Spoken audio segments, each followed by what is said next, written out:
So the rest of the class went, oh, we didn't really know what poetry was, but we know we didn't want to do it. But so I did it and I followed the rules and wrote my poem. And when I was done, I'm like, wow, that's really, I used to have longer arms back then. That was really good. And so I surprised myself. And then the teacher took it and she read it to the class and she's, isn't that just beautiful?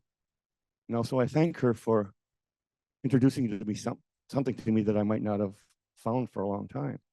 But on the other hand, when she read it to the class, she changed something probably for grammar or added a word one place, probably because I did something wrong. But she didn't talk to me about it. She just changed it and read it. So I never wrote another poem until I was 29 years old and dealing with the loss of my mother.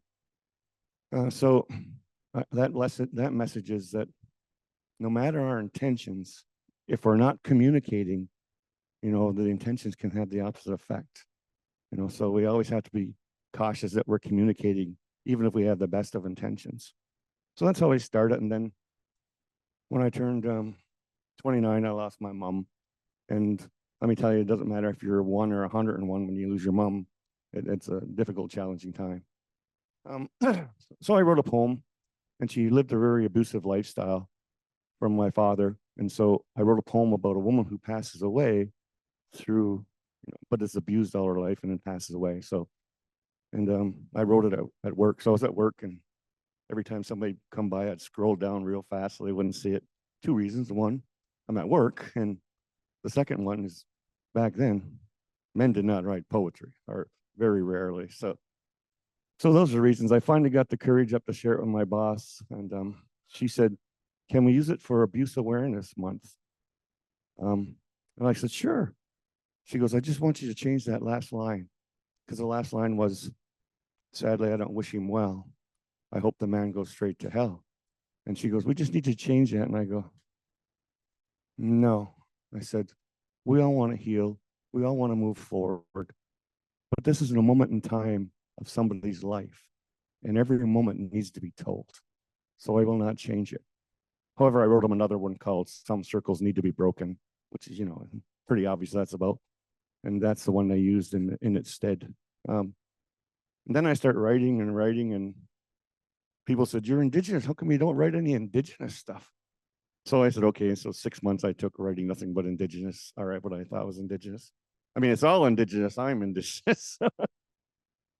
And then when I became chief, I decided to take every opportunity to talk to the people about, the Mississaugas, who we are, the treaties. And so sometimes it was a 3-minute opening, sometimes a 5, sometimes a 10. And I go like, how am I going to get them to remember me? How am I going to build a connection? And so every event I went to, I had to research what it was about, and become educated on it. And then I'd write a poem about it. And so every time I went to an event, I used a poem to talk about the subject we were there for. And it became my means of interacting and connecting, because I can tell you facts and figures for hours. But as soon as the test is over, you're going to forget. But if we can make a connection through the arts, that's something that can last a lifetime, or at least a very long time. So that's how I came to be doing that. And luckily, a lady in the audience says she was a publisher. Wasn't that lucky? It was a mid-sized publishing conference or something. They invited me to open. "Do you want to go?" And I was like, "Yeah, I'll go." I was going to everything else. And certainly in the back of my mind there was, seemed like, maybe. So anyway, I go there and I read my poem, and she says, "You got any more of those?" I go, "Yeah." She goes, "You want to be published?" I go, "I guess." You see, the reason I said that to her is years before I had gone to the university 2 times. One time I went to university, and it was a published author was there to give advice to young writers who wanted to get ahead. So I went there, and he looked at my stuff, and he says, "This stuff will never sell." And he wasn't interested in it at all. He wasn't very supportive. So I left a little bit down, but when I got outside, I was like, I really don't care what he thinks. He's just one man. It doesn't matter if he published his own book. So I said, I enjoy this, so I'm going to keep doing it. So even if people tell you no, it doesn't matter. Keep doing what you love. I don't know if I love it, but it's something I have to do. And the next time I went to university, I was doing a poetry reading. And so sign said, poetry reading, Stacy LaForme, 2 o'clock. So 2 o'clock comes along. It was a good crowd. 2 o'clock comes along, and I come walking out there. And back there, I was heavily into lifting weights. So I was much different in shape than I am today. But so I went walking out there, and people were like, where is she? You know, because Stacy LaForme, 2 o'clock poetry. So they got a little surprised when it was me. Anyway, we did I did a reading, and it went over really well. People seemed to like it. And then I went in the back, and there was a student who was supposed to read a poem she wrote about animals. And she goes, I'm not going to go out there and read this after that. Because it was a very emotional journey I took them on. But I encouraged her. And she went out there and she did her poem. She got a nice applause. And I found out 2 years later by accident that she had been writing nonstop. So right then and there in my mind, I said, that's it. If nothing else ever happens, that I've inspired one person to keep doing this, that's enough. Maybe that's all I was meant to do. And so I came to terms with that easily. And then I said, so when it came to me, do you want to be published? I said, well, yes. And then she sent me a book of poetry she'd published for somebody else a year before, a nice poem on this page and one over here and over here. And she goes, what do you think? And I was a little rude, I guess. I said, I kind of think it sucks. We're not doing my book that way. And so she goes, well, what do you want to do? I said, I want to put it together in chapters, because even though it's classified as poetry, there are moments and times of people's lives, their stories. So the first book I did was Living in the Tall Grass, and it is split up into 8 chapters. The first chapter is Mother Earth, and the next 7 chapters are one of the 7 grandfathers' teachings and my beliefs about an introduction and lead-ins about them. And then the poems and stories fit naturally into their own areas, right? So that was that book. And I got to tell you about this one before, in case anybody's seen the back cover. What happened was my publisher sent me this and said, this is a picture we're going to use on the back cover. And when I got it, I start laughing really loud. And then I said, there's no way in heck, I didn't say heck, that we're going to use this picture. And then about 3 days later, I looked at it and I go, I guess it's okay. It's a picture of me when I was 19 years old. And so my 13-year-old son says, Dad, you're kind of like catfishing people. Oh, this is the same boy that one summer when I went out on the steps with no shirt on, he goes, Dad, get inside, you're humiliating yourself. I've let myself go a bit, but geez. So he's a character. Oh, I forgot. I was supposed to welcome you here. So welcome. I hope you feel welcome. Okay. Okay, I'm still good for a few minutes. There are so many stories I could tell you and poems I could read to you. So I'm not going to read you this one, but I'm going to tell you about it. So Reconciliation 215 is a poem I wrote at the uncovering of the children at the residential site. And I wrote it when I was sad, angry, hurt. And I'll tell you, I had tears coming down my cheeks when I wrote it. And I wrote it. And then Kevin Hearns from the Bare Naked Ladies and Josh Finlinson from Sky Diggers said, can we put it to music? And I said, sure. And then Gord Downey's brother said it needs a video. So somebody made a video for it. And they posted it on YouTube, and it's on their site, Bare Naked Ladies site. If you want to hear it, you can. I mean, I could read it to you, but I like when poetry and stories and art connect and build on each other. So they get to see the spoken word, the music, and then the video. So I think that's powerful. So it's Reconciliation 215. I encourage everybody to read it. Now, I want to tell you a real quick one if I can. So anybody in here Rotarian? So Rotarians are really nice people, and they try to do good, you know. But there's one thing I'll say about Rotarians. They're very process driven, right? And I'm not, as you can attest, right? She can tell that story. But anyway, the Rotarians called me up and they said, do you want to open the conference for us? And Toronto, it's a national conference of international conference, 30,000 people. I said, sure. They go, okay, well, we need all this. And I said, okay.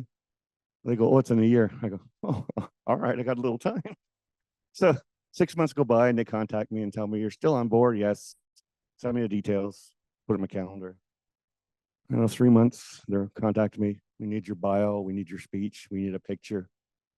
2 months to go, the same thing, because in my personal life, I happen to procrastinate. So 1 month ago, and they'd still tell me the same thing. And I go, okay, just use a picture off the web someplace. I don't care. And they goes, no, it has to be a certain level. So somebody in the office sent them a picture and I used that. And then with a couple weeks to go, they said, we need your bio and we need your spiel, what you're going to say.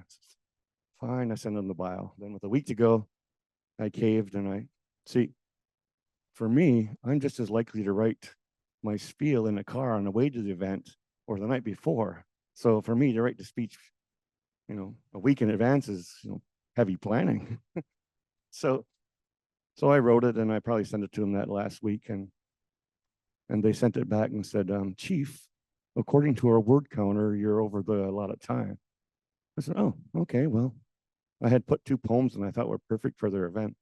So I took one out and I sent it back again. And then they said, you got to come to Toronto and rehearse. I go, fine. So the night before I went down and I was doing rehearsal and I was using the teleprompters for the first time, those invisible ones in the audience. And I got to say, I love those things. You ever get a chance? Man, those are awesome. And anyway, I read it through it and I go, oh, you removed both poems.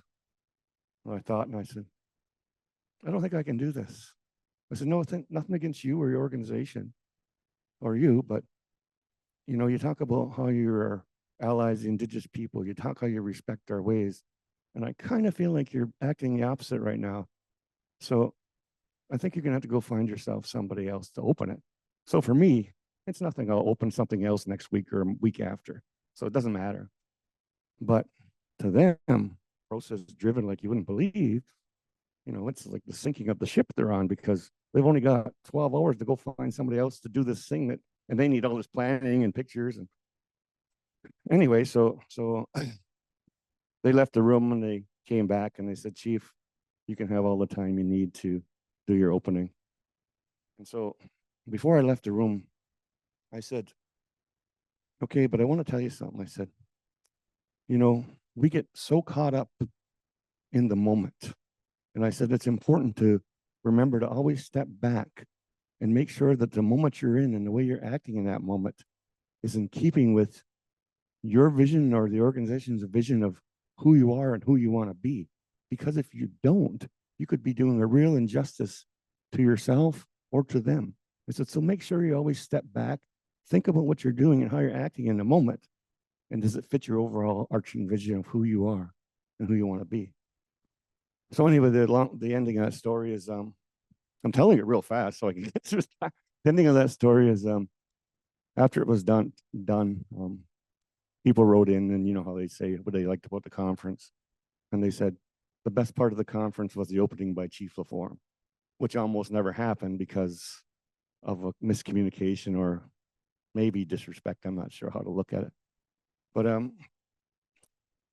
all that to tell you, I wrote this poem. Oh, Common Ground. No one thing can define us, for we are complex creatures dreamed in the mind of the Creator. We laugh when we should cry. We cry when we should laugh. We joke when in pain.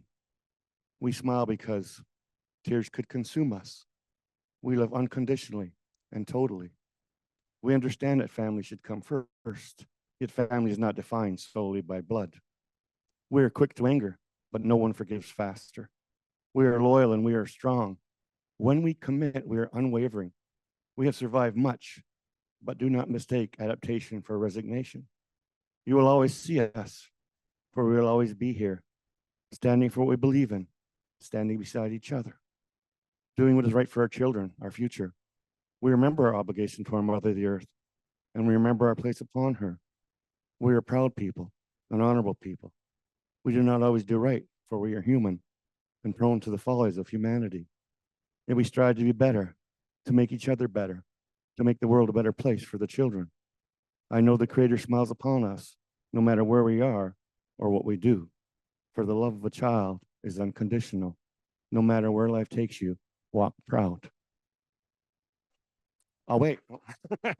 So I read that poem because I believe that everybody can hear something of themselves in that, even if it's only a little bit.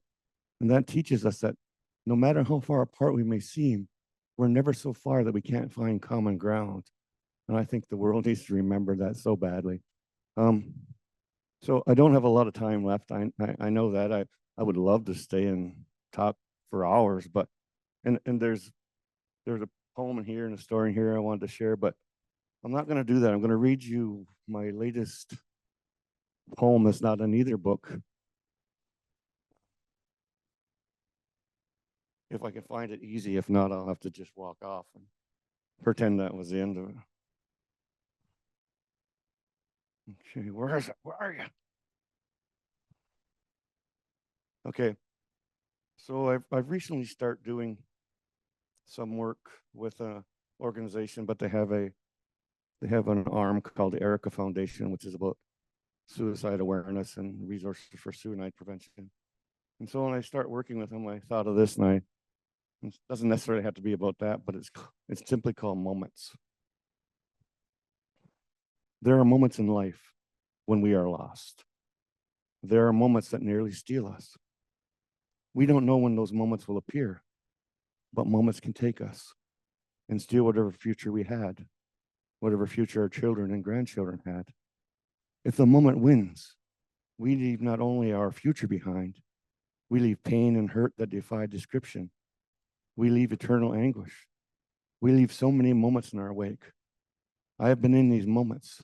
I have struggled and fought these moments. And I am so glad the moments never got me. For the moments can pass and life continue. And we never know what the future holds. I still watch for these moments, and I always will. And I'm no different than you. Our pain may be different, our hurt different, but we are the same. In the moment, all seems lost. All hope seems gone, but it is not. It is in these moments, despair, anger, hurt, and pain, that we must push away, walk, run, talk, find something, find someone, but do not let that moment get you, rob you, take you. Do not let one moment claim your forever.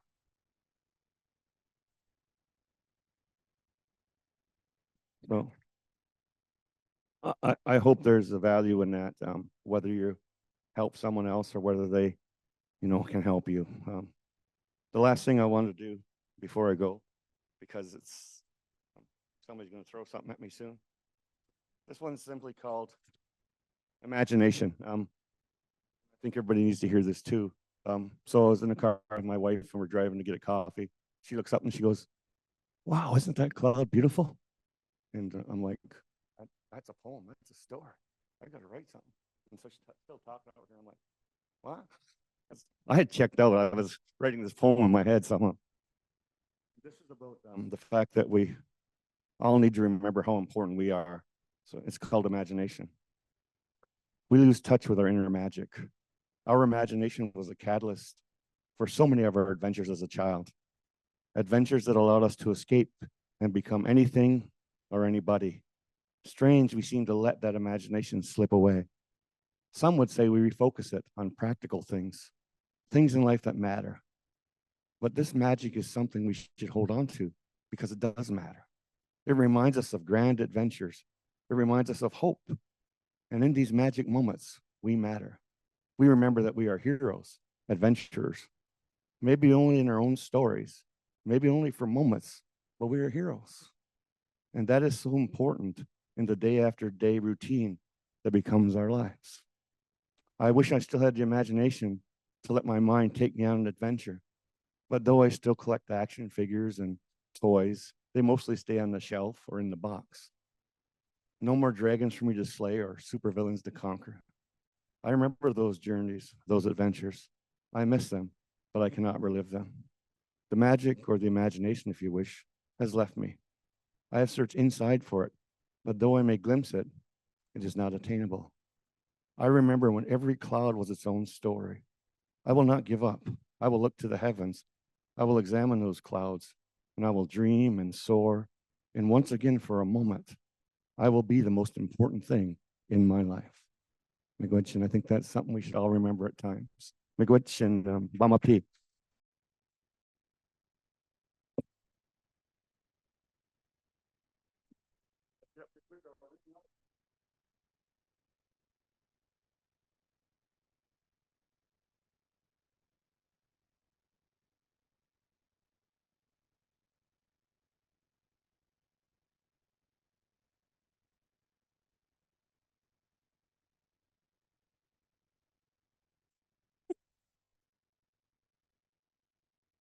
Thank you again, Gima Stacy Laforme. As I've now learned my lesson, I will stop saying chief. And I would like to now ask my three panelists to come on up and join us.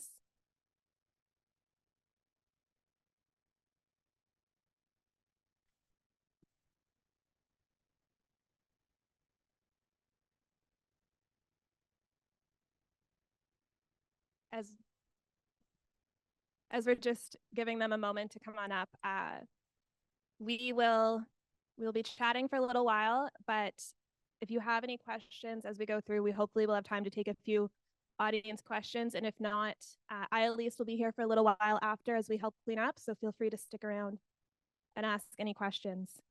Thank you, Carly. So I will give each of the panelists an opportunity to introduce themselves, but first I'll also just briefly introduce myself. My name is Leslie Ann St. Moore, and I'm the campaigns director with Raven. And I won't ask you to clap for my ribbon skirt, but I thought about it. And thank you so much, everybody, for coming out, and for those joining us online as well. I'm a member of the Bonnechere Algonquin First Nation, and I'm a lawyer by training, and I'm thrilled to now be working with Raven. And with that, I will pass this over first to Kate to introduce herself. Hi, I'm Kate Kempton, Indigenous rights and responsibility lawyer, lead counsel on the Treaty 9 jurisdiction case to topple colonialism. And I'm a white chick from the city, so sorry about that, but I'm doing my best to be an ally. Thank you. And Nick, I'll pass this, actually, yes.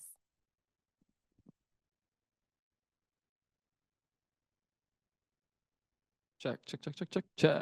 Hi, I'm Nicholas. I'm a filmmaker and impact producer based here in Toronto. I've worked with many different Indigenous nations on different film projects all across Canada. I am non-Indigenous, but I'm here to talk about some of my experiences working with different nations on some pretty cool film projects and how that relates to climate action, justice, social issues, and yeah. So thanks to be here.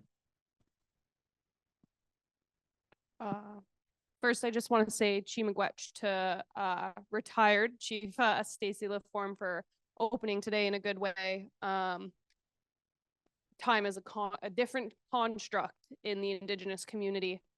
So it's really great to hear some poems and to have that opening in a good way. My name is Desneige. I'm Métis from Treaty 16. And I am a lawyer and program manager, the Indigenous Youth Justice Program Manager at Level Justice. And I'm excited to be here today. So thank you for Raven for inviting us all. Thank you all for joining me. And as folks can probably tell, we have panelists from a variety of backgrounds here today, but they are all in some way working within the realm of climate action and Indigenous sovereignty. And so I wanted to give each of them a chance to speak to how their work is at that intersections and in what ways do they work with Indigenous folks and what exactly is the work that they do. And so I will first hand it over to Kate, who I think based on her bio may have a very clear-cut answer to that. Yeah, my answer is if we don't, we were just talking about this before this event started. If we don't learn to open up our minds, our brains, and I'm not sure what the difference is, and our hearts to see each other, human and other than human, as all part of a web of life collectively, and that everything that we do affects everybody else within our sphere, then we're fucked, basically. And we're fucking it up now. And I think that, you know, I'm not going to pan-indigenize anything. I've studied Buddhism. I've been invited into shaking tents and sweat lodges. I've listened to elders. I have elder mentors. I belong to an organization called Earthrise that is based out of South Africa and is led by a former minister in Nelson Mandela's government. And I, you know, I think we all have things to share, but I do think that Indigenous ways of being and thinking from around the world are closest to the collective understanding. Brains and thoughts and hearts have been less corrupted by meism, which is fear. The fear that when we're in a state of fear of each other, our frontal lobe shuts down. We've been in that state of fear for 3 or 4 years here, and to move into another state of fear about climate change. And I'm suggesting we stop being afraid, because that isolates us and removes us from understanding that we touch and are touched by everything and everyone. And so I'm a lawyer. I listen to my clients instruct me. I've done this for 25 years. I work for Indigenous ways of thinking and being and justice, coast to coast to coast, in what some call Canada. But I think it's fundamentally important to create a space in Canada for power and authority to be able to be exercised and heard again. And that's what this case that we're working on is about. It's power and authority. And I'm not afraid to say those words. Until power and authority is respected, and that this way of being can actually be exercised and not be suppressed anymore, I don't think we're going to make it. And I think that we need to learn from, and I don't mean white people from brown people, I mean that way of being and relating we all need to learn from and respect and grow from. And that I do believe that returning jurisdiction, power and authority to Indigenous nations, restoring their ability to have a voice that is heard and respected, and topple the unilateral crown jurisdiction that continues to promote, because it's part of westernization, to promote meism, fear-based, I have to be afraid of everybody else because as the frantic, poked up squirrel that collects nuts for the winter all day long, every day, collect more, we're collecting from each other and we're stuffing ourselves full of shit. And that way has got to stop. And so I do believe there's a great amount of hope that we can work together to be blunt and not afraid, and work understanding that we have to return power and authority where it rightly belongs, to give space for the roots to grow and help us all grow in a different way. The last 500 years of the Industrial Revolution have taken us to the brink. And now it's time to turn to other ways of being and thinking that have remained prevalent, and so this is all about returning power and authority. And that's what I do, taking instruction from my clients. And I think that that's where the answer is. Thank you for that. And I'm sure my other two panelists, I saw Nick nodding out of the corner of my eye. But yeah, I don't know if you have anything you want to add to that about your own work, Nick or Desneige. Yeah, I think it's so important that we have such a diverse panel up here, because while you're working with adults and giving that power, a lot of the work that we do at Level is we work with youth or young law students who are going to be getting into the field. And I think that it's really important that we recognize power and empowerment as two crucial things within our society, not just in climate change, but overall. And the work that we do is making sure that youth see themselves as change makers, and they see themselves as people who can affect change individually or within a group. And I think that one thing that we sometimes forget is to listen to young voices, because although young voices might be blunt sometimes they're saying things that we need to hear. You can get something just as valuable from an 8-year-old as you can from a 48-year-old. And it's really important that we look at these things, especially when we're considering climate change and climate action, because the youth are the ones who, in 7 generations, are going to be the ones who look at what we did today as either being positive or negative for the world that's around them and the world that they're going to grow up in and their children are going to grow up in as well. Super interesting. Everyone's perspectives and how they work in this space. I come at it more from sort of a storytelling perspective, more in the film world, kind of in the art world as well, but trying to merge. And I really loved Chief Stacey LaForme's idea of like the art building on itself. And I kind of see myself as a filmmaker, both, yeah, as an art form, as a storyteller, trying to tell stories that I think are important and my co-collaborators think are important, but also trying to move beyond and using film as a tool for good, as a tool for impact and change, and really trying to build out impact campaigns around the projects that we do. And that is really where, you know, our co-collaborators and the work that I've done has been a lot with Indigenous nations. Like, how can this film that we create best serve your goals in your community and the work that you're doing? And in this space, I've been working a lot is in climate action and in social justice issues. So yeah, it's really a chance for us to, you know, as allies, to find, you know, creative ways to collaborate, to work together, to, you know, create pathways for action for audiences after they, you know, engage with our film, to continue to take action, to continue to support the people on the front lines doing the important work. So that's kind of what excites me is using this art form of film to take action. So Thank you for that. And Desneige, I really like that you did bring up, as you put it, you can get something as important from an 8-year-old as from a 48-year-old.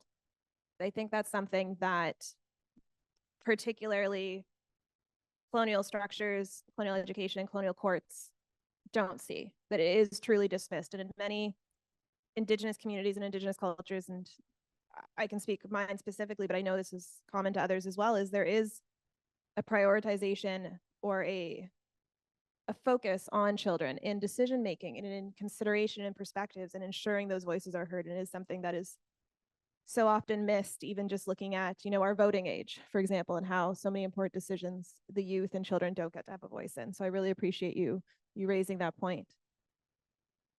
I would love to hear, especially for our audience, we can talk about the importance of Indigenous voices and Indigenous perspectives and working with Indigenous people, but do you have any examples you can give about how do you actually do that? What does that actually look like? Any tips? How do you do it effectively? How do you know when you're doing it well? Maybe this time I'll start with you, Nick. yeah, it's a great question, and it's a work in progress. You know, it takes time, it takes practice, and you know, there are definitely things that you can do to prepare yourself. There's a lot of research, there's a lot of protocols, there's a lot of work that's been done to try to, you know, provide people like me with best practices when I work with communities. But, you know, a lot of it is spending time meeting people, having conversations, having real conversations, building relationships like you would with anything, right? Like when you get to know anyone for the first time, you really, it's about finding that common ground and building off of that. And yeah, like even just something as simple as like a vibe check, like are you getting along? Can you speak the same kind of language? Like, do you see each other eye to eye as people? Is something really important. And yeah, So there's lots of like really practical tips that you can do to do the kind of work that I do. And a lot of that is upfront. It's way at the beginning. It's, yeah, like I said, building relationships, building protocols. So, how we will interact with the community is like really laid out in very specific ways. We have point people in the communities that, all of our communication will go through, and then how that interacts with chief and counsel and all the various like forms of governance in the community. All that stuff is sort of laid out ahead of time, but really you need to have those point people in the community. And then I guess it's also like, well, how did the idea get to you and on your doorstep? Are you the right person to be telling the story to begin with? And, I'm not telling stories about of these people, of Indigenous people. I'm like working with them to help them tell their story. I'm like helping to bring to life, helping to support them in these stories. So, really there's a lot of like internal reflection that you got to do, a lot of questions that you got to ask yourself around, okay, why me? Is this appropriate? And really that's, consent too. Like, have you been asked? Have people given consent to share their stories? Like, all this really kind of fundamental, like basic kind of stuff, but you have to check all of that all the time, especially when it comes to this kind of collaboration. And as things get going, you're constantly checking in with each other, and you constantly are referring to those sort of pathways and protocols that you've identified and sort of set the stage with early on. And Kate, do you want to provide some thoughts on that as well? I think Nick covered quite a lot, which is really great. But I think also from your perspective as a lawyer, I'd be really curious to hear if you have specific thoughts on this when working in a colonial justice system where you have certain constraints around your clients may want to do certain things, they may want to make certain arguments, but you also have to consider the, what advice you give, and would that work in a colonial court in that balance? I wasn't always like this, but I've long since stopped caring about whether I'm disbarred or not. So I will not be afraid to tell people that they need to follow their own laws, as long as they're following their own laws and not making it up. We all do that to some extent. We make up what's convenient in the moment, but which sometimes means blockading. But I look, the answer is one word: listen. We need to listen. But we need to listen to each other. There's no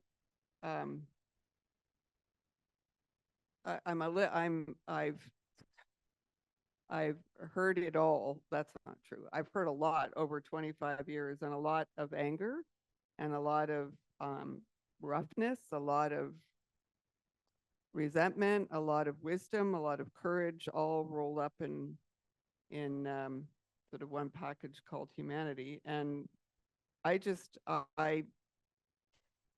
I'm sick and tired of people being like the guilty, the white guilt, right? The land acknowledgements are deeply resented by my clients. That's just, it's coming from a place of ego in us where we want to feel mollified ourselves. We need to listen. We need to stop speaking over each other and listen and be empathetic, which really means opening our hearts and our minds, listening with our hearts and our minds. What is somebody saying to us? What are they asking for? If they don't want our help, we need to stop putting ourselves in the way of them, whoever they are. And if they do want our help, then it has to be, a genuine, how can I help you? Not how I can help myself feel better about your plight. I really am, some of the stuff that quantifies First Nations is being, Canadian law quantifies First Nations. It's horrific, of, being two-dimensional cutout cardboard figures of running around in the forest. These are complex societies that are very varied, and some are very westernized. Some nations are not. So you can't paint it all with a brush. You just listen, go in and listen. You know, there's a lot of trauma and a lot of anger that comes with trauma. And so you have to listen to that, and you have to listen through it, because sometimes there's just a lot of yelling, and either it's verbal yelling or it's emotional, softer yelling, but you know, anger, which I can relate to and understand, but I have to listen through it. What's really being said? And in a colonial, yes, colonial justice system, but the greatest paradox of all is using it to topple itself. And so that's, again, I come back to this case. That's what we're doing. Canadian law is one type of law at play in this land. It has been imposed as a very heavy, heavy burden. And you can't ignore heavy impositions. So nobody's ignoring it. But we find ways to use it to our advantage, to work around it, to change it, to ignore it, and eventually to topple it. And so it's singular imposition, that is. And so doing that because I listen. And ultimately what I've heard is this is what is needed and what is wanted. And that's what I respond to. I don't respond to some image of quaintness, some image of expecting First Nations to be perfect to deserve this. I know that environmentalists have come into some communities noting the garbage everywhere on the ground. Well, wait, I thought your clients were supposed to be so in tune with the environment. That's trauma. Don't expect anybody to be perfect in order to warrant listening to them. I'm not perfect, and nobody holds me to that standard. So don't go in and hold First Nations, Indigenous nations to a standard of having to be perfect, or a perfect image of quaintness, or captured in an earlier time when there was no wage economy, or being not monetized, because many Indigenous persons and nations are heavily monetized. So nobody's criticizing me for that. And so it's just like I would relate to anybody else, except that those are my clients. Indigenous nations are my clients. That's the kind of work I've chosen to do. So that's who I spend most of my days listening to. But I would say the same to anybody in any environment. Just listen.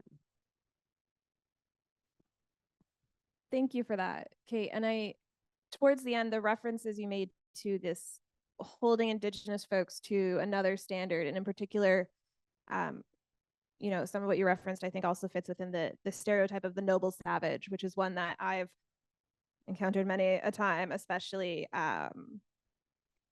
working in Indigenous and environmental law. And it's something that we come up against at Raven quite a lot, is this idea that the nations we work with, some folks do expect this idea of a noble savage, and this idea that these nations will never consent to any type of development ever, rather than this idea that the nation should have authority and be able to give their consent to projects they want, or even propose projects, which is something that some people struggle with, this idea. And it's something that I spend quite a lot of my time at Raven talking about and trying to help folks work through that, and providing some education and some conversation around that. And Desneige, I would be curious to hear from you as another Indigenous woman. What would you like to see more of from people who do try to engage with yourself or the youth that you work with? And, you know, do you see these kinds of stereotypes or double standards or expectations in your work and with the youth that you work with? And if you could speak to that a little bit. Yeah, so it's listening to my fellow panelists and Leslie talk about these things. A lot of there's three key themes that are coming up, right? Listening, assumptions, and diversity. When we think about it, going into communities and listening to what they need or what they want, and not assuming that something, because something is an issue, as a problem in one place, not assuming that it's a problem everywhere.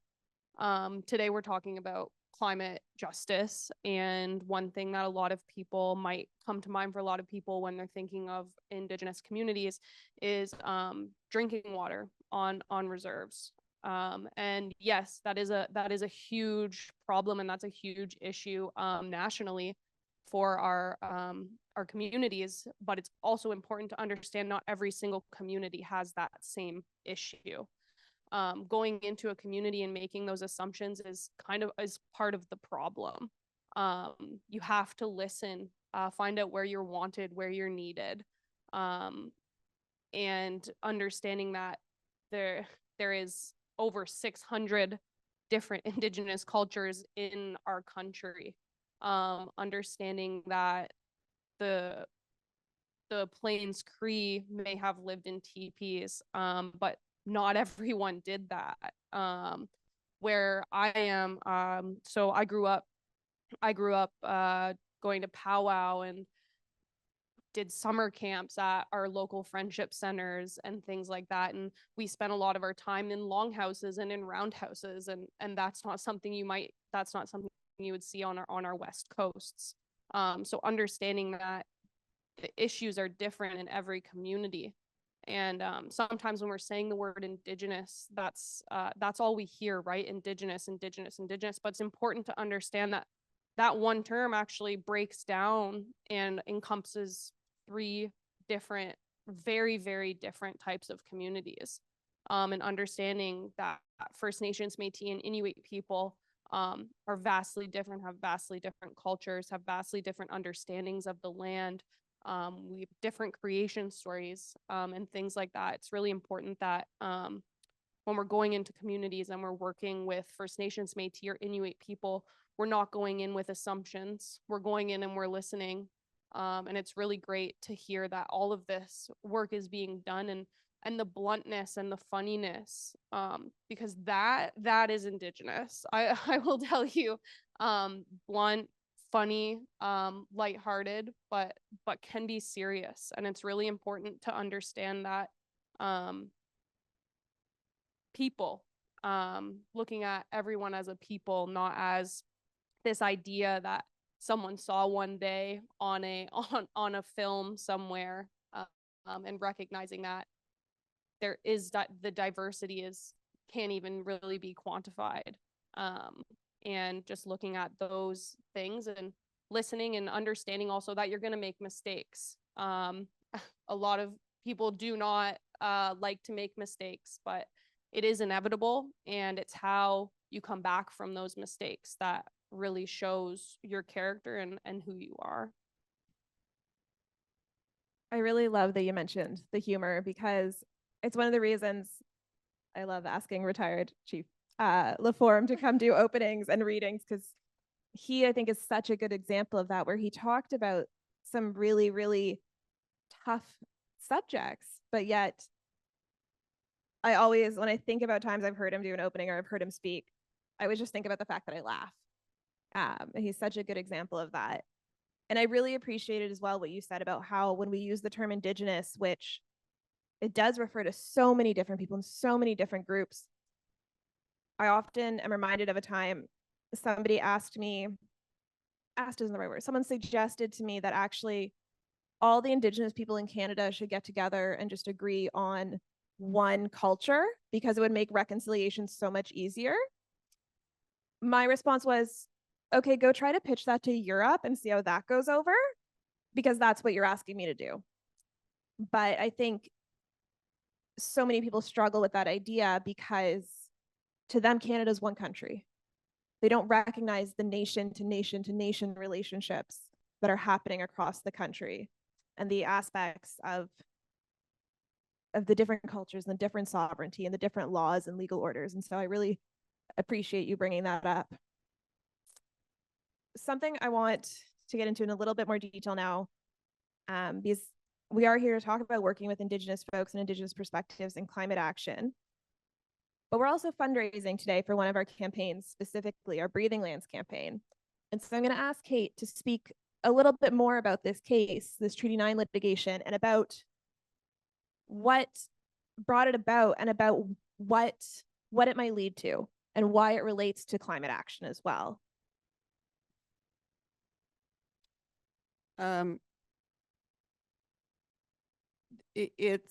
You've probably heard of the Ring of Fire, which is an area in northern Ontario where there's a huge set of mineral deposits they need to start calling it the blob of fire, because it was, mining claims were staked. It formed like a ring, like an arc. And now there's so many more have been staked. It's like the Yukon Gold Rush, that it's a big blob on the map where mining claims have been staked. And it's filled with chromite and nickel and probably gold and a bunch of other minerals. And there's so many that are there that it's, if it were fully developed, it could be the size of 3 Sudburys or 3 Timmins. It's another like Alberta tar sands. And if you've flown over the tar sands at fairly close range, it's a moonscape. The pressure has been on for a number of years by, to some extent, a couple of First Nations and also the Ontario government to develop the Ring of Fire, to bring in the bulldozers, as Doug Ford was said, he was going to drive the bulldozer there himself over the dead bodies of Indigenous people, pretty much. He didn't say that, but that's what he meant. And to develop it, to turn it into a whole whack of mines and cities and infrastructure, because the minerals likely are there to be able to do that. The problem is that those minerals are under the peat, and it's in an area that is called the James Bay and Hudson Bay lowlands, which some First Nations refer to as the breathing lands. It's the lungs of the earth. Peat, it's like the peat in Scotch whiskey. It's that peat, but it's very thick, and peatlands are by far the world's most effective carbon sink. They are 5 to 15 times more powerful as sucking out the carbon out of the atmosphere and storing it, as are most forests. And this is the second largest intact peatlands in the world. The largest is in Siberia. So as a global climate change defense, the Hudson Bay lowlands, Northern Ontario peatlands are critical for climate. We're staving off human extinction. I'm not kidding. I'm not over speaking here. It's not just that if they were ruined, the peatlands were ruined, it's not just that they would stop performing the function of sinking or absorbing and storing the carbon that would otherwise be up in the atmosphere, furthering climate change and making things more catastrophic, but all of the trillions of tons that are stored in the peatlands now of carbon would be poof, released like a nuclear bomb. And the Western science, no science, frankly, knows what that tipping point is in the peatlands. How much, it's like pulling the yarn out of the sweater. Like, how far can you pull it out before the whole thing unravels? Nobody knows, or at least nobody knows if nobody knows. Like, I haven't heard of the knowledge around this. And so, probably a couple of mines are fine. The De Beers Diamond Victor mine has been up there more or less in that vicinity. One of my clients is Attawapiskat First Nation. That's been in the news a lot and over the last 10 years. So, no doubt some things can happen up there, but we don't know how much is too much. There's also caribou herds up there that are, caribou is dying across the north, the boreal north. The caribou herds up there, 2 different herds are like 2 different subspecies are already endangered. One's endangered, one's threatened. This could end them. Indigenous people are endangered, are going to be up there if this happens. Even though 2 First Nations are, and I'll speak to that in a minute, proponents of some of this mining development, what is really threatened are people. And the only people up there just really are Indigenous communities, Indigenous peoples. There's no town up there. This is north of any town where settlers have settled. It's only First Nations, by and large, that are up there. First Nations have de facto managed and governed that land forever. And yet we've got the Ontario government, effectively a foreign government, coming in and telling us all what's going to happen up there, threatening our very existence. So it's wetlands, it's peatlands, it's caribou, it's people, and it's climate. This is fundamentally critical for climate change globally, locally, and regionally. And it's fundamentally important for First Nations survival. Of all the places in Canada where it's so obvious that there's never been really any settlement, and yet settler governments are telling First Nations what is going to happen because of colonialism. What colonialism is, in its essence, is another foreign power coming and planting itself somewhere and then taking over. Colonialism is synonymous with taking over. That your government, that being the crown, takes over other governments. You're not coexisting. There's no mutuality. There's no equal decision-making authority. One government took over. The crown government took over and subjugated. And there's no, within Canadian law, there's no right of First Nations to have equal say and authority under Canadian law. So that is what colonialism is. And so you have the crown government of Ontario telling First Nations that it's going to make the decision about what happens there. And Canadian law lets them do that. And so the threat of First Nations not being able to survive qua Indigenous nations, and the threat of global climate change has come together in a massive way in this case. And I was asked 5 years ago by Attawapiskat First Nation to find a way to deal with the threat. And this is what we've come up with. And there are now 13 First Nations who are proceeding with this case. More may join. And what it says is that treaties are not grants of rights from the Crown to First Nations. It's the other way around. The First Nations are first, like they were been here.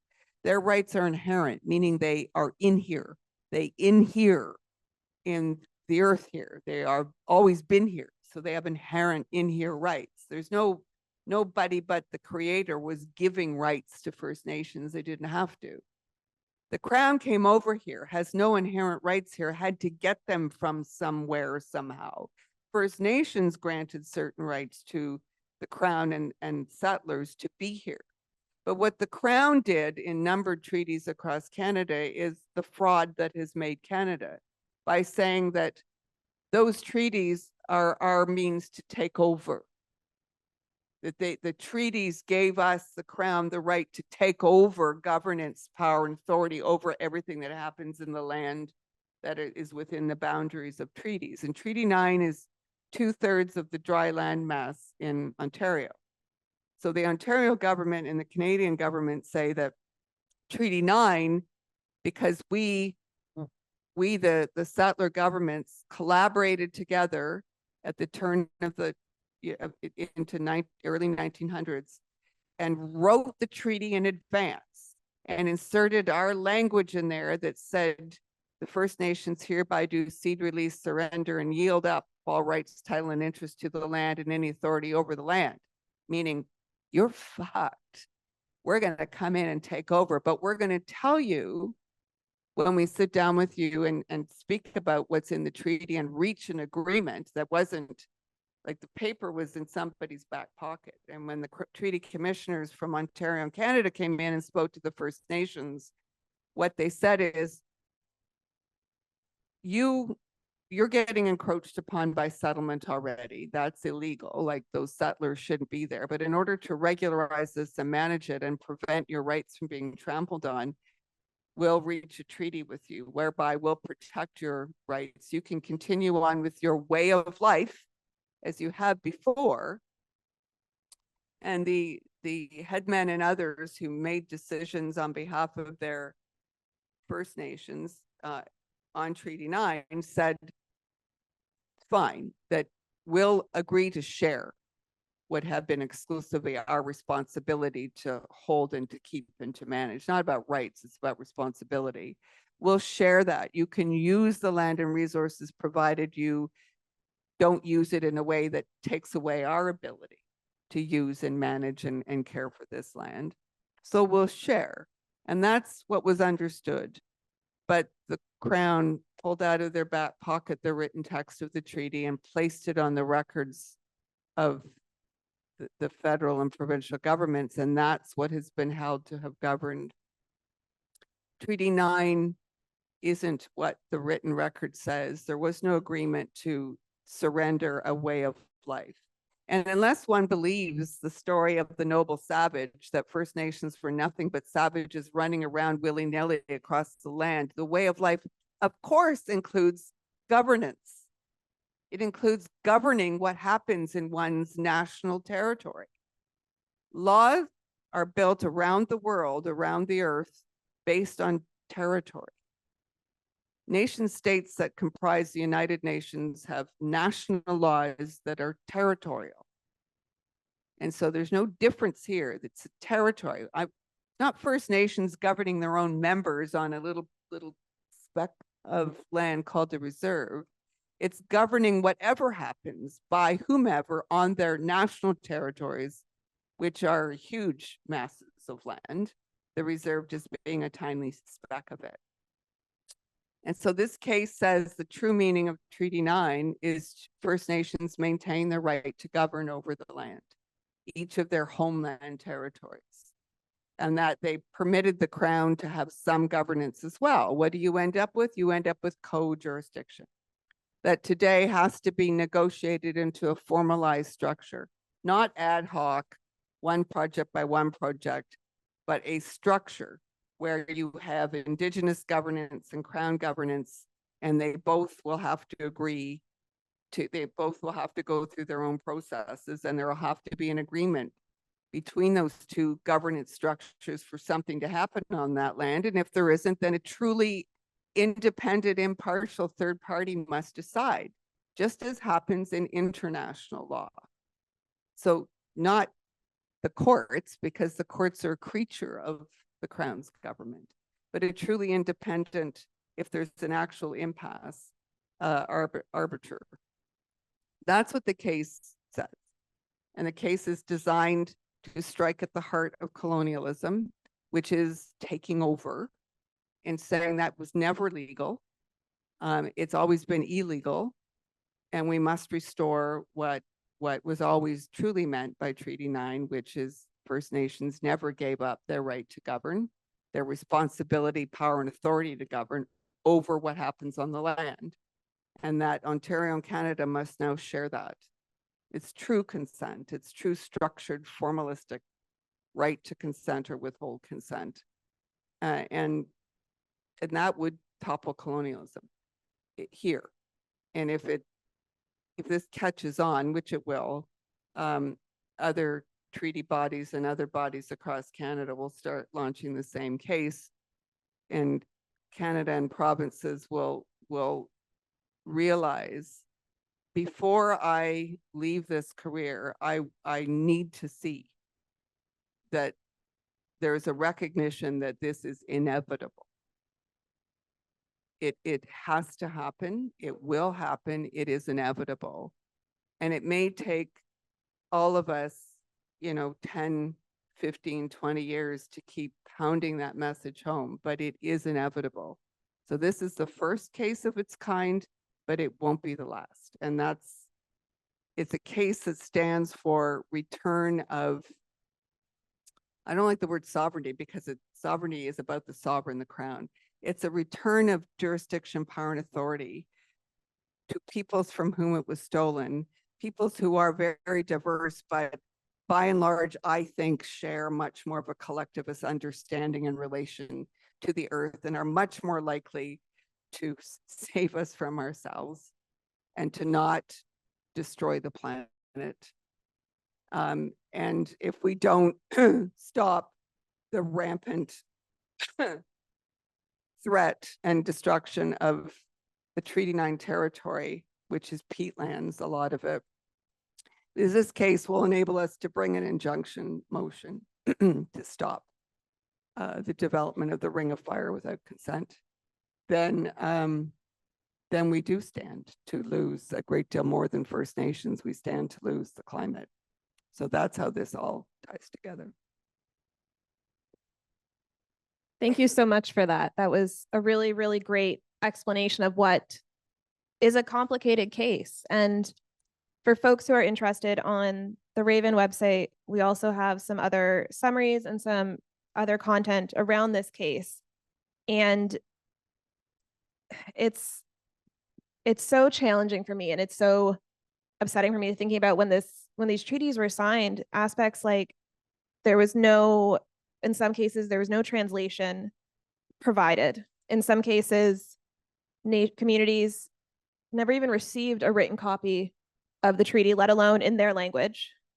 And it's ideas that would never fly if it were a corporate contract today. But for some reason, it's okay when it's First Nations on one side of that contract. Shifting a little bit, something you mentioned was the fact that so much of this territory is solely First Nations living on it. And Nick and I have talked about this before, how for so many people, the idea of the breathing lands, the idea of Northern Ontario is that image of the flyover of vast forests and not a person in sight. And we've talked about the potential of using media and imagery around telling those stories as a form of climate action. I'm kind of putting Nick a little bit on the spot, and this isn't a question I had given him in advance, but I'm curious if you could speak to a little bit about why storytelling can be so powerful in a situation like that, where it is about changing minds when it comes to the climate or a space or actions. Well, we just don't know what it's like on the front lines, on the ground. Like, you need to see what it really looks and feels like for these frontline land defenders and nations and communities. I mean, Canada is enormous. It is such a huge country from coast to coast to coast, and like, and yeah, there's communities in so many little pockets all across the country, and to know what those realities are like is just so hard for us down here, here in Toronto. And so it's kind of cool to have a Raven event here and to start bringing people into this conversation. I think it's a really great initiative. But yeah, I mean, I've been in some really interesting places, and to capture these stories and to bring them back out into the world, at film festivals or in community screenings, and you just sort of see people and then their reaction, and sort of the, how visceral this medium is.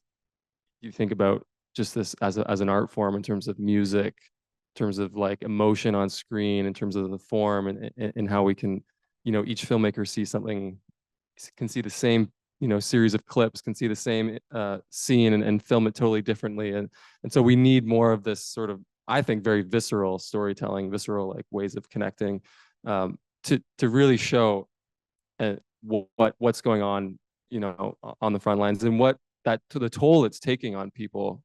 And what we don't see is sort of that underbelly, that trauma, and how that manifests too in people's lives. And that's a whole other kind of world to explore. But you really, yeah, some of the best moments I'm thinking about in some of the films that I've worked on, and one of which is this soap bottle, Co-Extinction. It was a film around orcas, that we sort of use the orcas as a way, sort of this common beloved species that, everyone loves orcas and killer whales, as this tool to dive deeper into this issue about why these orcas are going extinct, the southern residents in British Columbia. And we actually came at it from a very sort of curious, almost naive standpoint. We wanted to learn more about what was going on with these orcas. And through this story, as we got deeper and deeper, we started to see all the people that were actually doing the work, who were fighting to save these orcas. And they were many Indigenous nations who were fighting similar colonial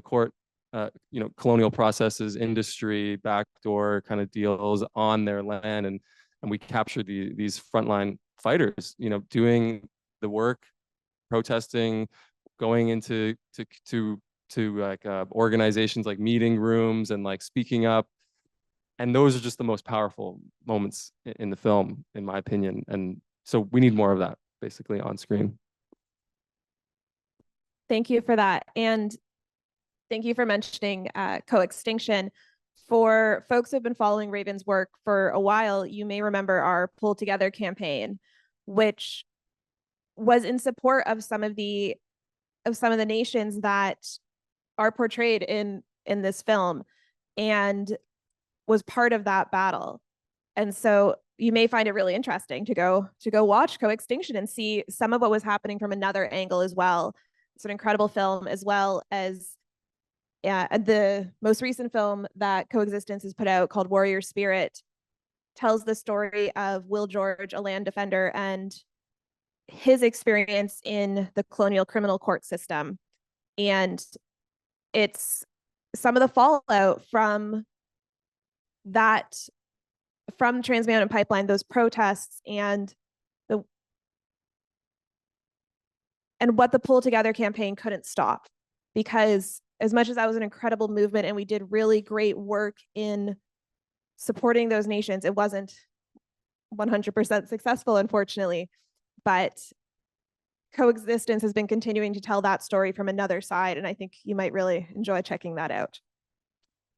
Yeah, many other great films. Yinta was just at Hot Docs. I don't know if anyone saw Yinta, an incredible film showing the lived realities of these land defenders who spent decades, fighting this kind of land theft. And another great one is Klamath Keepers, Klabona Keepers, really great film. There's just so many stories like this, and it's really hard to watch them over and over and over again play out in this, sort of not the greatest outcomes all the time, but the more that you see, I think the more we just need to keep showing people what's happening out there. You could have just accepted that I, shouted out your film, so I appreciate you sharing some other ones as well. And a lot of what I think you're talking about with these films and this idea of sharing these stories is a huge education component. And I know, Desneige, that's a huge part of what you do. And I would love to hear about how does working with the youth and this side of education, do you see commonalities between what you do with what Nick and Kate are doing, and how does your work relate to climate justice? Yeah, so I think it would relate in many different ways. So one of our youth programs is our environmental justice program. But then we also have a cultural humility and empathy training that we go in and we do with legal professionals, business organizations, non-for-profits, largely non-Indigenous organizations. And it's really interesting to hear the feedback from these things, because a lot of the things that we talk about and are like, we start from a foundation. So we start from we start by talking about some of the current issues that are going on, and then we talk about how fundamental Canadian pieces of legislation have created the issues that we see today. So when I heard about the panel and Kate was going to be on, I started to look at some of the work that she was doing. And one of the things that we talk about in the cultural humility training is treaties. We talk about one of the biggest ones we talk about is Treaty 8 in British Columbia recently came to a close. Hundreds of millions of dollars were awarded to the 5 First Nations that were impacted. But I think the issue is the thing that's missed there. A lot of people are like, oh, hundreds of millions of dollars have been given to these First Nations. 160 acres of crown land has been given to these First Nations. But the issue there is, do we think that land is ever going to be the same? Will that environment ever exist in the same way? Will the Treaty 9, if it's impacted, will it ever give us the same benefits, give globally the same benefits? And the answer is no, right? It's really important to recognize that once these lands are destroyed, no matter how many hundreds of millions of dollars are poured into the restoration, they're never going to be restored. These cultural landmarks that have been bulldozed are never going to come back, right? And I think that this is lost, right? And I think the Treaty 8 land claim, it said that the original treaty was 160 acres per person, and that's all they got encompassing. So it's really interesting to hear like all of these different perspectives and be able to kind of relate it back to the work that we're trying to do. Going in and speaking about these issues in all of these like ingrained systemically racist organizations and businesses. It's really interesting to go in and see how today these things, we're trying to break these things back down. But I think it's really important to recognize that nothing is ever going to break back down. The damage has been done. The damage is there. And it's now what we do after that mistake, right? How is that? We'll never be able to fully put it back where we began. But how are we going to be able to progress from the mistakes that were made? So it's really interesting to be able to work with professionals, and then also go and work with youth, because the contrast between things that you're hearing, things that are important, are different, right? Things that people are curious about are different. And I think working with the youth on our environmental justice program, it really shows what we should be going into organizations and talking about. I think I learn more from working with the youth than I think they learn from me sometimes. But it's really interesting to see that they want to see the change. And part of what we do is empowerment. The youth want to see the change. They just don't know how to affect that change, right? So it's really important to go in and speak with them and work with them to show them that they can be a part of that change. And when we do our youth programs, we have lawyers and other advocacy group members and things like that come in and volunteer with our programs.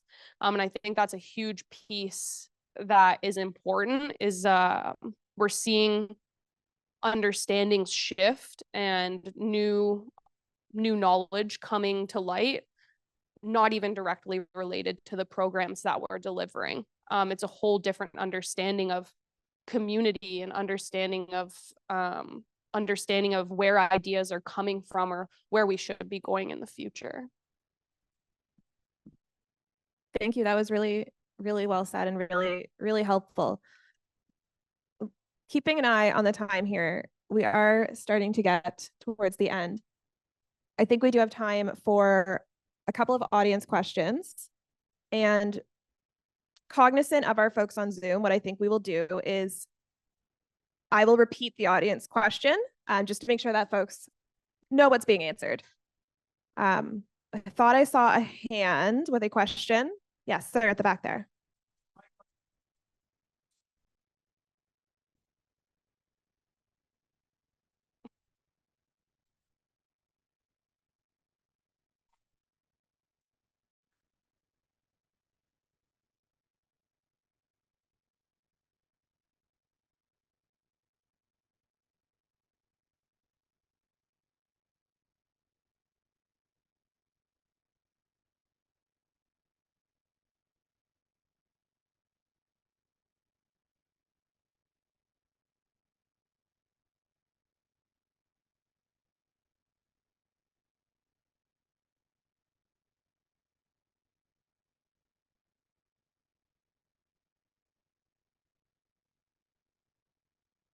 So the question is that considering government policy and government interests and the urgency around that, and the likely timeline of litigation, which, as we all know, works on its own clock and an incredibly slow one, what is the strategy there?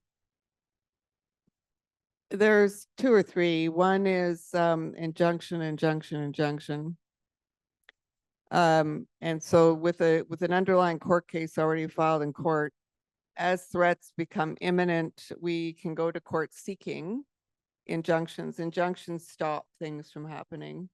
And so we have the possibility of getting injunctions to stop the development while the bigger court case wends its way through the courts. That's strategy one. Strategy two is in the court, if the court case takes, you know, the whole time it's going to take, it won't be over for 15 years. But the strategy too is unification, unifying Indigenous peoples and allies across the country to see the core of colonialism as taking over, and strategies, including legal strategies, to strike at the core rather than fiddling around the edges. And so if more and more of these cases are brought across Canada, as I said, I think in 3 to 5 years, we'll see Crown governments recognizing that they have to go to co-jurisdiction and unilateral jurisdiction. Things become inevitable only when they're repeated over and over and over again, and they become sort of more prevalent. You can't ignore it. And that's when they become inevitable. So I think that that's strategy number 2. And you know, strategy number 3 is what we're doing now, which is nobody should be making a decision, including, in my view, First Nations, about what happens up there until we understand the implications. And so one of the things we spent 4 years pushing for was a regional impact assessment, which has begun, that wasn't run by Canada, because Canada was going to do this narrow, fragmented interpretation of the environment and impacts to the environment. And a bunch of us behind the scenes at great, frankly, professional and personal cost, spent 4 years, and a year ago got the federal minister of the environment to agree that First Nations will co-lead this. And it's happening now, and they're coming out now with terms of reference, which are very detailed ops manual on how this will be conducted. A regional assessment is designed to give us information on not just what the environment looks like, but what would happen if there was massive scale development. What are the implications and consequences of various choices? Therefore, whoever makes decisions will be better ensured that they are informed decisions. We live in a world where truth and information don't seem to matter very much, but we die in that world too. And so, you know, in order to ensure that as best as possible, we are making correct decisions for our survival and our future, and 7 generations forever into the future, we must have critical information. And that's what we're doing now. So nobody's going to touch those lands, including Ford, who knows that I'm back in town now, because we're not going to let them until we understand what is right and wrong, and until First Nations, whose land those are saying it's okay to do some things, if anything at all. So that's what's going to happen. Thank you. So I believe there's a question right here in the front. Yeah.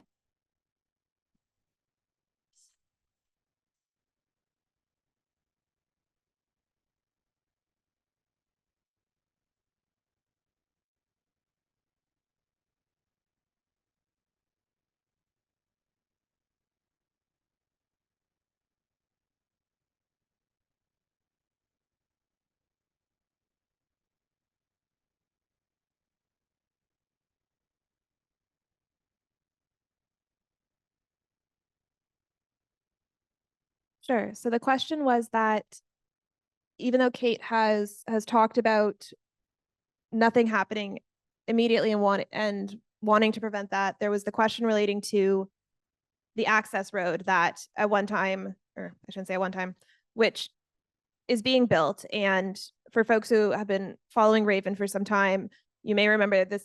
I believe the access road that Bruna is referring to is the one that was the basis of our Nishkantiga campaign. And she was asking if Kate can speak to this duality of the urgency and the impacts of this road and the longer timeline. Well, there's a mining road that is it has 3 segments, and 2 First Nations are proponents of the road. So, but again, I want to say something here that and I'm going to speak bluntly about this. Divide and conquer has been practiced in this country for 250 years because it works. We have to stop pretending it doesn't work. It works. And how you do divide and conquer is this: you starve people out, and then you throw crumbs. So if you steal everybody's jurisdiction and power and authority and land, and then you throw some things at them and say, here, if you want to survive, fight each other for it. Every single collective of human beings on the planet for the last 2,000 years, because that's an art of war that is at least 2,000 years old, it does the same thing.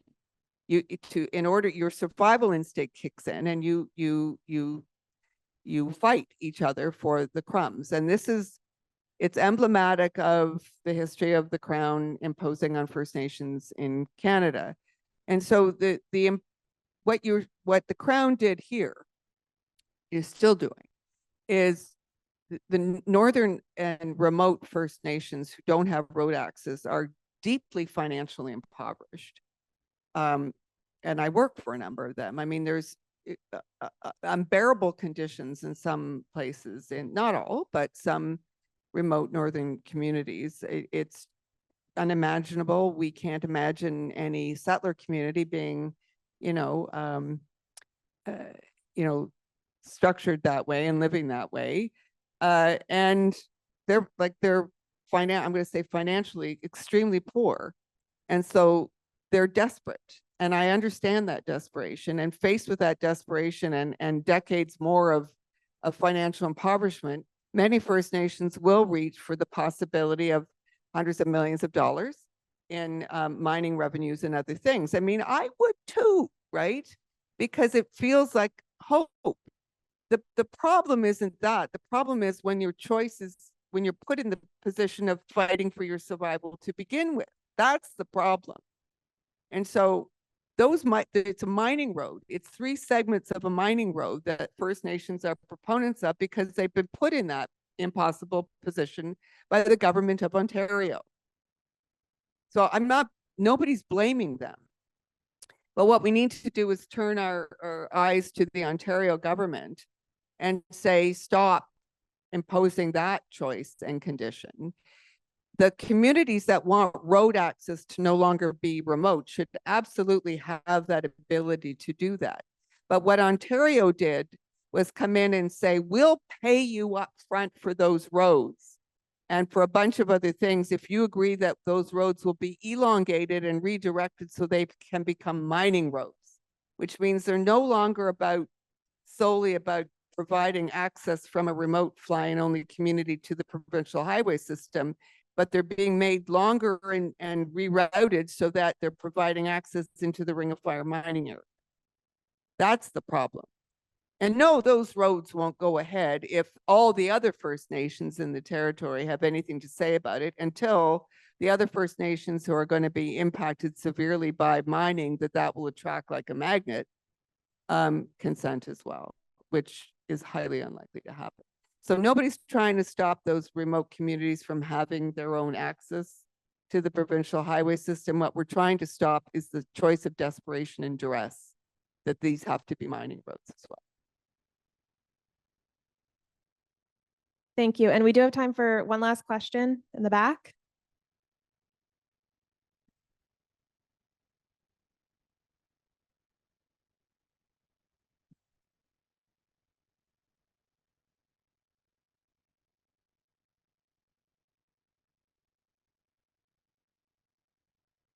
That is a good question. And so the question is, what are the implications of this litigation for Indigenous folks on unceded territory? Well, all of Canada, in my view, is unceded. I don't think treaties actually ceded anything, that was the language that was inserted without consent by Crown representatives. So I think it's all unceded. I think what is meant is land that isn't part of a treaty. But shockingly, and somebody has to explain to me how Canadian law twisted itself into a pretzel to make that legal under Canadian law, of how unceded land, like where there's no document from that the Crown says is a treaty that First Nations agreed to, that's unceded, meaning there's nothing that says it was ceded, how the Crown still calls it Crown land. How did that happen? Nobody knows. It's magic. So I think it applies the same way. We're saying that nothing was actually legally ceded. The authority over the land, the ability to govern and control what happens on the land was never ceded. And I'll tell you why I know this, because there's no Indigenous law that I've ever been taught or told about that would have allowed that to have happened. It's First Nations laws by and large, and again, I'm not trying to pan-indigenize here, but are not about rights. That's a colonial concept. They're about responsibility and relationship. And if you have the responsibility to ensure that the land is cared for and healthy and intact for 7 generations rolling over forever into the future, you ain't going to hand it over to a foreign power that you don't know and trust, are you? So those Indigenous laws would not have allowed the headmen and elders to have agreed to that. It didn't happen. All land in Canada is unceded, in my view. Thank you for that. And just looking at the time, I think I will give all of our panelists a last, if you have any other words you wanted to add, anything you wanted to say after, especially these last couple questions, we'll do that. And then we will be finishing up. So Desneige, you have the mic. If you had any last thoughts, it's also okay if you don't. I just wanted to make sure I gave the opportunity. Yeah, no, thank you. Miigwech, I just want to say chi miigwech to everyone for having us here today. And I think one of the most important things to say, I think maybe for all of us, is that to keep the conversation going. Don't stop it here. Take whatever you learned today and bring it home with you. Bring it to your families, your friends. Don't stop the conversation here. If we did this event tomorrow, I would hope that the crowd was even bigger, because you would be telling your friends and your family and your community to come and listen to these important things, because we think, oh, Treaty 9 is up north, but as Kate was saying, it's going to impact every single one of us in this room. Continue the conversation, continue your education. I know that it's hard when we think about things like cultural humility and understanding, because that means you're going to be learning about something forever. And I know that can be daunting, but I think it's really important that we recognize that, and we recognize that all of us in this room now have this new knowledge, and it's really important that we pay that forward and bring more people into the conversation.